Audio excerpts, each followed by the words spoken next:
Le cholestérol est une substance lipidique essentielle au bon fonctionnement de notre corps. Il intervient dans la formation des membranes cellulaires, la production d'hormones comme les estrogènes ou la testostérone et la fabrication de la vitamine D. Cependant, il est important de comprendre que le cholestérol doit être bien régulé pour éviter des problèmes de santé. Voici un aperçu simplifié. Type de cholestérol. Cholestérol LDL. Souvent appelé « mauvais cholestérol », le LDL transporte le cholestérol du foie vers les cellules. Lorsqu'il est présent en excès, il peut s'accumuler sur les parois des artères et former des plaques, augmentant ainsi le risque de maladies cardiovasculaires, comme l'infarctus ou l'AVC. Cholestérol HDL. Aussi connu sous le nom de bon cholestérol, le HDL récupère l'excès de cholestérol des artères pour le ramener vers le foie, où il est éliminé. Un niveau élevé de HDL peut donc aider à protéger le cœur. Source de cholestérol. Le cholestérol provient de deux sources principales. Le foie. Le corps produit naturellement du cholestérol, principalement dans le foie. L'alimentation. Les produits d'origine animale, comme la viande, les produits laitiers et les œufs, apportent également du cholestérol. Régulation du cholestérol. Une alimentation équilibrée, riche en fibres et faible en graisses saturées, aide à maintenir un taux de cholestérol sain. L'exercice physique régulier favorise l'augmentation du HDL et la réduction du LDL. Dans certains cas, des médicaments, comme les statines, peuvent être prescrits pour réguler le cholestérol. Un excès de cholestérol, notamment de LDL, peut entraîner une athérosclérose, une condition où les artères se bouchent progressivement. Il est donc essentiel de surveiller son taux de cholestérol. Contrairement à sa réputation souvent négative, le cholestérol est un composant vital pour l'organisme. Il joue plusieurs rôles cruciaux. Précurseur des hormones stéroïdes. Le cholestérol est le précurseur de la synthèse des hormones stéroïdiennes telles que les hormones sexuelles, estrogènes, testostérone et le cortisol. Production de la vitamine D. Le cholestérol est également transformé dans la peau sous l'action des rayons UV pour produire de la vitamine D, essentielle pour la santé osseuse. Le cholestérol, étant une molécule lipidique, hydrophobe, ne peut pas circuler librement dans le sang, qui est à base d'eau. Il doit donc être transporté sous forme de particules appelées lipoprotéines, qui sont des complexes formés de lipides et de protéines. Les principaux types de lipoprotéines qui transportent le cholestérol sont les suivants. Les lipoprotéines de basse densité, LDL. Le LDL transporte environ 60 à 70% du cholestérol dans le sang. Il est souvent appelé « mauvais cholestérol » car un excès de LDL peut entraîner des dépôts de cholestérol sur les parois des artères, phénomène appelé athérosclérose.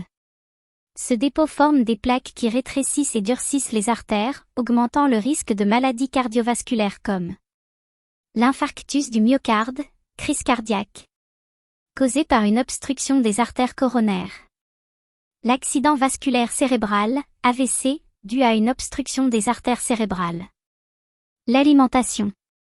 Les 25% restants proviennent de l'alimentation, principalement des produits d'origine animale, comme les viandes grasses, les œufs, et les produits laitiers riches en graisses saturées. Régulation du cholestérol dans l'organisme. Le corps régule les niveaux de cholestérol par plusieurs mécanismes. Récepteurs LDL, les cellules expriment des récepteurs LDL à leur surface qui captent les LDL du sang et les internalisent pour les utiliser ou les stocker. Ce processus permet de maintenir un équilibre dans le taux de cholestérol sanguin. Régulation hépatique.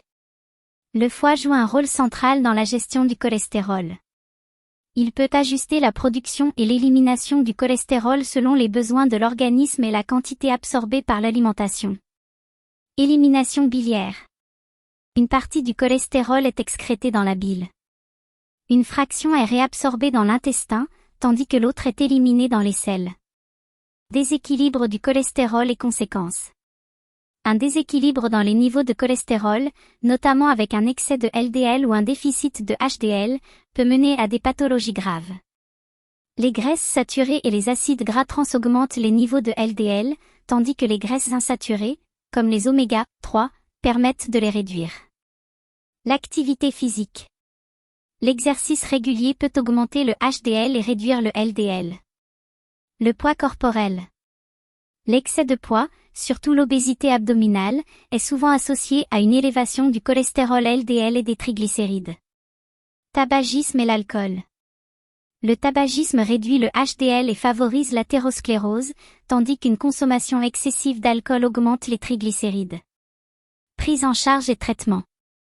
La gestion des taux de cholestérol comprend des modifications du mode de vie ainsi que, dans certains cas, des traitements médicamenteux. Changement de régime alimentaire. Adopter une alimentation riche en fibres, légumineuses, fruits, céréales complètes, et faible en graisses saturées et trans. Activité physique. Pratiquer une activité physique régulière contribue à augmenter le HDL et à réduire le LDL. Médicaments. Les statines, les fibrates, les inhibiteurs de l'absorption du cholestérol, comme l'ézetimibe ou les inhibiteurs de PCSK9 sont utilisés pour réduire les niveaux de cholestérol, en particulier lorsque les changements de mode de vie ne suffisent pas.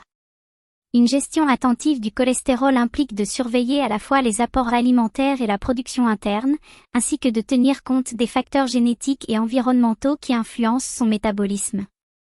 J'espère que vous avez désormais une meilleure compréhension de son fonctionnement, de son rôle crucial dans notre organisme, et surtout, des impacts qu'il peut avoir sur notre santé cardiovasculaire. Il est essentiel de garder à l'esprit que le cholestérol, bien qu'indispensable, nécessite une attention particulière pour être maintenu à des niveaux équilibrés. Une alimentation saine, de l'exercice régulier et, au besoin, des solutions médicales adaptées peuvent vous aider à préserver votre santé à long terme. Prenez soin de votre cœur et de votre bien-être. L'équipe de CES Coaching Performance 46